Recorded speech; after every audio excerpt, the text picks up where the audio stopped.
Hola, el meu nom és Joan Marc Clofent i des de fa uns anys que sóc creador i editor de jocs de taula en la nostra llengua. Ara veig necessària la creació d'una editorial de jocs on la nostra cultura i tradicions siguin l'eix vertebrador dels moments d'oci que passem amb els nostres amics i familiars i que també serveixi per apropar l'aprenentatge basat en el joc a les aules de tot el territori. És per aquest motiu que he demanat als creadors de contingut lúdic més destacats en la nostra llengua que en diguin la seva. La proposta que ens ha explicat en Joan Marc ens sembla molt interessant.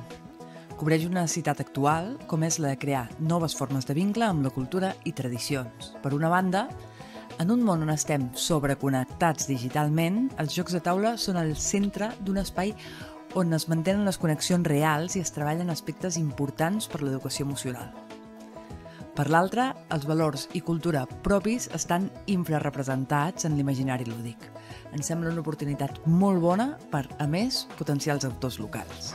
Trobo que una iniciativa com aquesta seria ben important per a la nostra cultura perquè un joc de taula al final és una eina de socialització per a la gent i per tant en els jocs de taula també han d'estar reflexades la nostra realitat i la nostra cultura, no? Que no només vinguin jocs de taula d'altres països, d'altres estats, sinó que també tinguem els jocs de taula propis que reivindiquin la nostra cultura i, per tant, la facin encara més viva.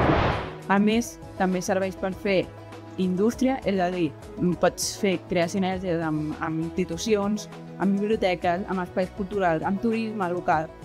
I després, si fas jocs en català i sobre el català, fomentes l'ús i normalitzes l'ús de jocs en espais lúdics i culturals. I per això, des de la taula plana, creiem que apostar per la creació dels jocs de taula és una aposta per la cultura catalana i pel català.